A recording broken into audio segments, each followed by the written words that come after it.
आज मैं आपको एक सस्पेंस थ्रिलर मूवी दिखाने जा रही हूँ जिसका नाम है द प्लेटफॉर्म। स्पॉयलर्स अहेड, देखिए और फीडबैक ज़रूर देना। द प्लेटफॉर्म की कहानी शुरू होती है एक तितर बितर फैले हुए बिजी किचन से, जहाँ हम देखते हैं सावधानी और तामझाम से कई डिशेस तैयार हो रही हैं। वहाँ एक बुढ़ा आदमी है जिसने फॉर्मल सूट पहना हुआ है। वो वहाँ का सीनियर है जो खाने के अरेंजमेंट्स को सुपरवाइज कर रहा है, जैसे कि कोई बड़ी दावत की तैयारी की जा रही है। यहाँ अलग अलग तरीके के मीट, फिश, फ्रूट्स, वाइन और डेजर्ट बन रहे हैं। जहाँ ये सब पकवान बन रहे हैं वो है फ्लोर नंबर 0। यहाँ अच्छे से अच्छा खाना बनाने के लिए लोगों को हायर किया गया है। एक रूम में एक दाढ़ी वाले आदमी की आंख खुलती है, जहाँ वो एक बूढ़े आदमी को देखता है। वो बूढ़ा आदमी उसे बताता है कि वो लोग फ्लोर नंबर 48 पे हैं और ये महीने का पहला दिन है। फिर वो आगे बताता है कि इन लोगों को खाने के लिए सिर्फ वही चीज़ मिलेंगी जो 1 to 47 फ्लोर से खाने के बाद यहाँ तक पहुँचेंगी। इस बुढ़े आदमी का नाम त्रामीगासी है। ये हर बात को ऑब्वियसली वर्ड से एंड करता है। जो जवान आदमी है वो त्रामीगासी से हाथ मिलाने की कोशिश करता है और अपना नाम गोरेंग बताता है। त्रामीगासी उसे पीछे हटने को कहता है। वो सोचता है कि गोरेंग ज़्यादा वक्त तक यहाँ नहीं टिक पाएगा क्योंकि वो बहुत ज़्यादा मिलनसार है। एक महीने बाद सब रूममेट्स को अलग अलग फ्लोर पे शिफ्ट किया जाता है। जब खाने के वक्त होता है तो एक प्लेटफॉर्म जो कि बचे हुए खाने से भरा हुआ है नीचे आता है। त्रामीगासी सरप्राइज हो जाता है कि एक बोतल में अभी भी कुछ वाइन बची हुई है। गंदगी देखकर गोरेंग खाने को हाथ भी नहीं लगाता। वो एक साफ़ सुथरा एप्पल देखकर अपने जेब में रख लेता है। जब प्लेटफॉर्म नीचे जाने लगता है तो त्रामीगासी वाइन पी लेता है और आखिरी गुड प्लेटफॉर्म पे थूक देता है बोतल के साथ। जैसे ही प्लेटफॉर्म नीचे जाता है रूम बहुत ज़्यादा गर्म हो जाता है, जो कि बर्दाश्त के बाहर होता है। त्रामीगासी जो कि जानकार होता है वो गोरेंग को बताता है कि एप्पल उसने रखा है वो रूम को गर्म या ठंडा करेगा। अगर कोई ऐसे खाने को रखने की कोशिश करता है तो गोरेंग वो एप्पल फेंक देता है। गोरेंग इस जगह इसलिए आया था क्योंकि उसे अपनी स्मोकिंग की हैबिट छोड़नी थी और डॉन कीहोटे बुक पढ़नी थी। दूसरे दिन भी त्रामीगासी बचा कुचा खाना खा लेता है। त्रामीगासी बताता है कि गलती से उसने किसी का कत्ल कर दिया था। अधिकारियों ने उसे 2 ऑप्शन दिया था, या तो पागल खाने में डाल दिया जाएगा या फिर इसी जगह यानी द होल में भेज दिया जाएगा। जाहिर है उसने द होल चुना। गोरेंग पूछता है, ये होल कितने फ्लोर्स का है? त्रामीगासी कहता है, मैं लास्ट 132 फ्लोर तक रह चुका हूँ, लेकिन उसके नीचे भी फ्लोर्स है। गोरेंग उसे अपनी किताब जो कि कॉपी ऑफ डॉन कीहोटे है वो दिखाता है, जो कि वो होल में आते वक्त ले आया था। त्रामीगासी बताता है कि वो एक चाकू लेके आया है जिसका नाम है सैमुराई प्लस। अगले दिन त्रामीगासी को फिर से खाते हुए दिखाया जाता है। गोरेंग भी ये देखकर खाने की सोचता है और एक दिन गुजर जाता है। त्रामीगासी उसे बताता है कि उसकी छुरी सैमुराई प्लस की खासियत ये है कि वो खुद ही शार्पन हो जाती है। अचानक ऊपर के फ्लोर से एक आदमी नीचे गिरता है। जहाँ गोरेंग खड़ा होता है उस दीवार से टकराकर वो आदमी नीचे गिर जाता है। वो लाश लगातार नीचे गिरती चली जाती है। गोरेंग शॉक हो जाता है और त्रामीगासी को अपने ही रूममेट को खाने का इल्ज़ाम लगाता है, जब वो 132 फ्लोर पर रहा करता था।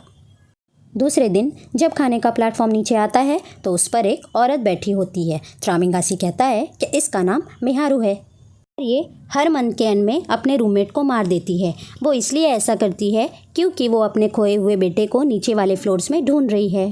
त्रामीगासी को ये भी शक होता है कि जो आदमी पहले गिरा था उसे भी मिहारू ने ही धक्का मारा होगा।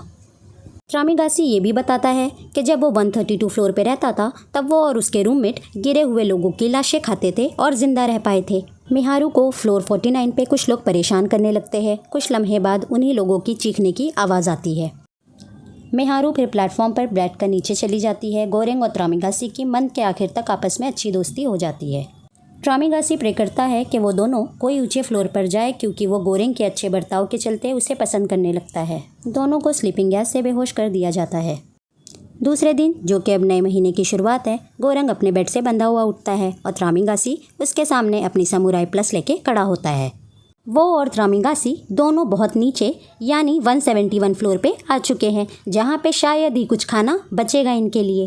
त्रामीगासी गोरेंग को प्रॉमिस करता है कि कम से कम 7 दिनों तक वो उसे बिल्कुल नहीं खाएगा।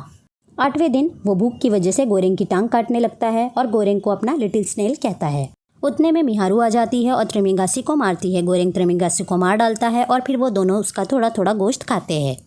मिहारू गोरेंग की मरहम पट्टी करके फिर से प्लेटफॉर्म के थ्रू अपने बेटे की तलाश में नीचे चली जाती है। गोरेंग त्रामीगासी का सड़ा हुआ गोश्त जिंदा रहने के लिए पूरे महीने खाता है।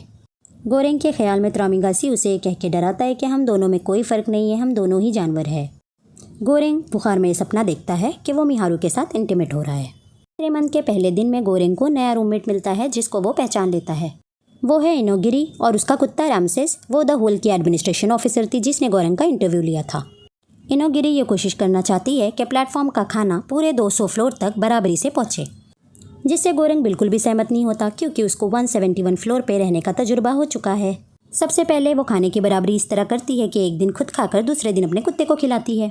वो अपने नीचे के फ्लोर वालों को भी यही करने की सलाह देती है, लेकिन कोई उसकी बात नहीं मानता। गोरेंग ये देखकर उन्हें धमकी देता है कि अगर वो नहीं माने तो वो सारे खाने पे पॉटी कर देगा। फिर से मिहारू प्लेटफॉर्म के थ्रू फ्लोर नंबर 33 पर आती है, बेहोश और चोट खाई हुई।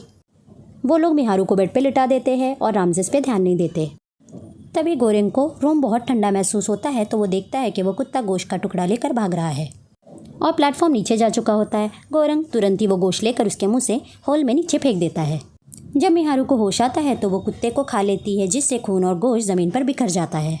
उसके बाद मिहारू प्लेटफॉर्म पर बैठकर नीचे चली जाती है। इनोगिरी बताती है कि उसे टर्मिनल कैंसर है और एडमिनिस्ट्रेशन बच्चों को हॉल में अलाउ नहीं करता, तो पता नहीं कि मिहारू अपने किस बच्चे को यहाँ ढूंढ रही है।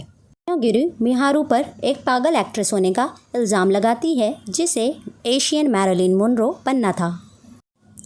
अब चौथे मंथ में गोरेंग फ्लोर नंबर 202 में उठता है। उसे ये पता लगता है कि इनोगिरी ने फांसी लगा ली है। अब वो मजबूर होकर इनोगिरी की लाश को खाने लगता है। ख्यालों में त्रिमिगासी और इनोगिरी दोनों ही गोरेंग को परेशान करने लगते हैं। वो अपने आप को कंट्रोल करने के लिए बुक के पेजेस खाने की कोशिश करता है। अब 5वें मंथ में वो फ्लोर 6 पे उठता है एक नए रूममेट के साथ जिसका नाम बहारत है।